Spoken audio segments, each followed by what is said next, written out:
Journey of 1,000 miles starts with the first footstep. Today at Success Dante, we're going to start a new segment called Rapid Fire with Supply Chain. And in this segment, what we're going to do is we're going to invite a supply chain professional and ask them 5 questions, and they will be answering in a very short, concise way, and they will share their knowledge with the audience. Today, I have the privilege and a pleasure to introduce a very good friend of mine who has a vast experience of 12 years in supply chain, a huge contributor to supply chain community as well. And she is working at Atlas Excedia as the general manager of supply chain, an engineer by profession, and a very good friend of mine. I would like to welcome Dilmini Weeragama. Dilmini, how are you? Hi, sure. It's wonderful to be here. Thank you for having me. So, welcome to Rapid Fire with Supply Chain. Thank you. Yeah. So I'm pretty excited to you being the first guest of our first ever episode. I'm honored to be here, sure. Thank you. Brilliant. So, let me ask you the first question. What are the 3 things that team members look for in an organization? I want to be cognizant of the fact that it very highly depends on the individual and where he or she is at in their life. And so I don't really want to generalize it. But if I am to list down 3 reasons that I would want to join an organization, right? Number 1 would be that I have the opportunities that would challenge me to become better.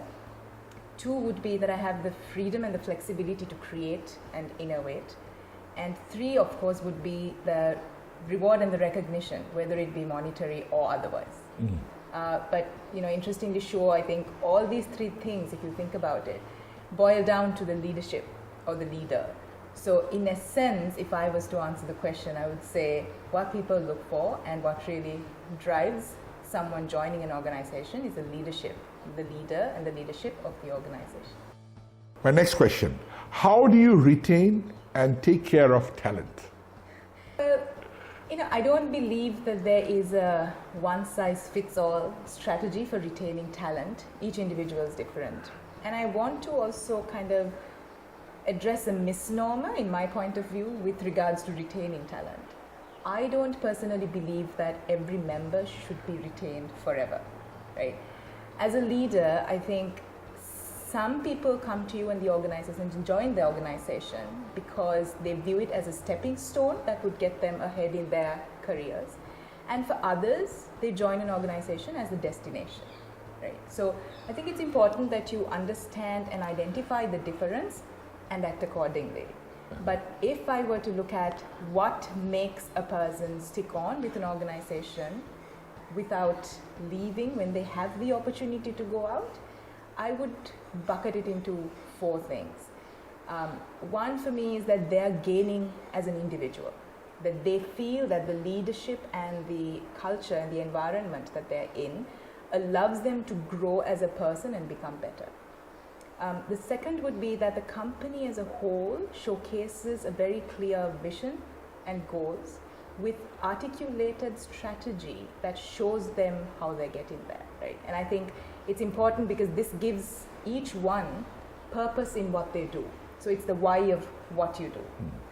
And the third in my mind really would be that you are respected and appreciated as an individual. Gone are the days, when a leader is God Almighty and you go in there and whatever the leader says goes. And I think we've come to an era where we need to step down and say all of us are equal, no matter what title. And each individual brings a uniqueness to the team. So if you feel that you are appreciated for the edge, the uniqueness that you bring in, and you are valued, I think that's key. And 4th, obviously, goes without saying that you are recognized for what you do. The reward and the recognition. And sadly, there are times when leaders get a little bit of, you feel threatened if your subordinates are star performers and they're doing brilliantly. I never understood this because, the more star performers you have, the more of a star leader you can be. So I think those 4 things would probably be what would make someone stay or want to stay back.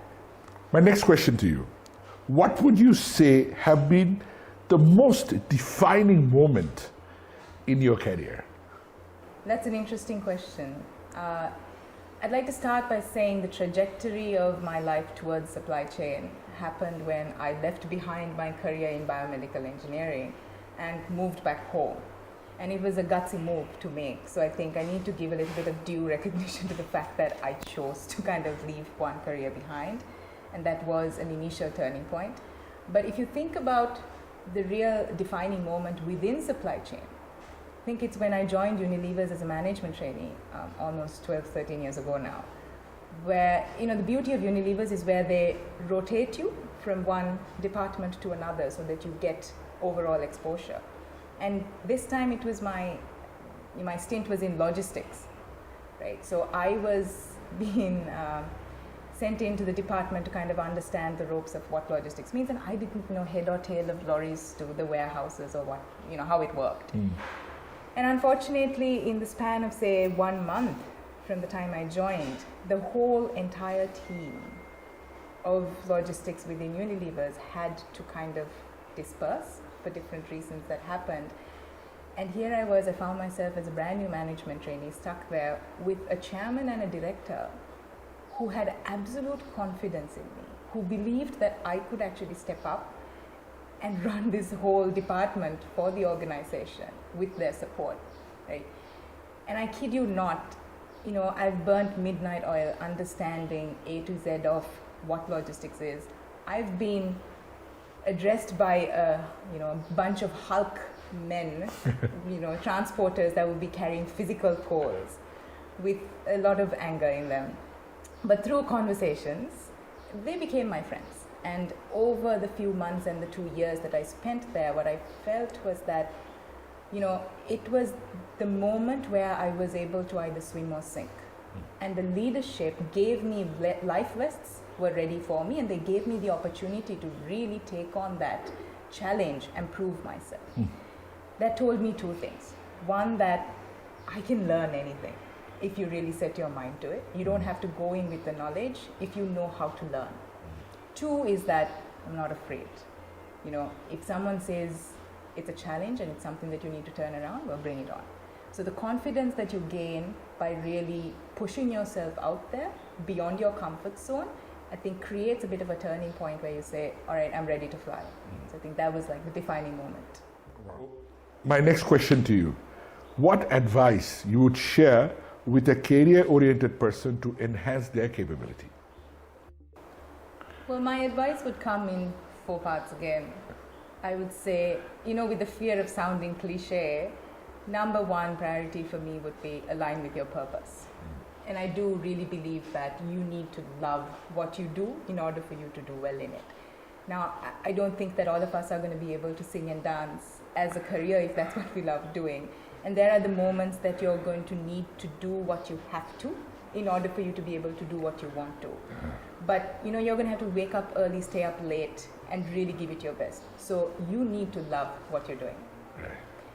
Two would be that you need to disrupt yourself and disrupt the environment around you. You need to continuously understand what it is that drives you to become better. If you take a step back and say, what do I know this week that I didn't know last week? Am I better today than I was yesterday? Then you know that you're continuously improving and becoming a better version of who you are. Third would be to take risks. Make that choice, which is a difficult one. Take that leap of faith, because the moment you become too comfortable in where you are, that is when you really become stagnant and stop growing. So even though it's hard and even though it takes a little bit of guts, I think it's needed to really take that risk and jump when you have to. And fourth, for me, is to pay it forward. And I don't believe there's anything greater that enhances your capabilities than you being a catalyst in enhancing others. And so I do believe that that's something that all of us need to do. Okay, my last question to you. Is there any advice you would like to share with people aspiring to get into the field of supply chain? Of course. Supply chain, to start with, is an amazing discipline to be a part of. It has that adrenaline rush associated to it.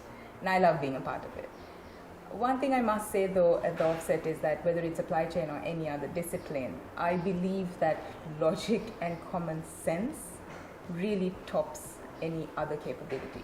So I would say first and foremost, get that down and make sure that you are developing in that area. If you really understand supply chain, I would break it down into two parts that's special about it. One is that it is not for the faint heart. It is not for a person who wants to, run through textbooks or be able to theoretically run a department. You need to roll up your sleeves, get your hands dirty, and really get into the game. Run a machine if you have to, unload a lorry, understand the nitty-gritties of what drives the cogs, and really be present and make it happen. And the second part about supply chain is that you need to be a person who's able to really manage a plethora of resources, because you're starting from humans to machines to material. So you need to be able to and want to manage the emotions and the sentiments of people, as well as the technicalities and the intricacies of machine and material. And the blend of this, I believe, is what makes you special in supply chain. And I do think it's a phenomenal discipline to be in, one that gives you the adrenaline rush at the end of the day and gives you an absolutely rewarding feeling. So I would ask anyone to really try their hand at it, because it's quite a nice feeling. Great. Thank you, Dilmini, Thank for, you, for being with us. Same here. Thank you very much for having me, and all the best to you. Ladies and gentlemen, thank you for being a part of our first episode of Rapid Fire with Supply Chain. This is Shuvo, CEO of Successante, signing off. We will see you in our episode number 2.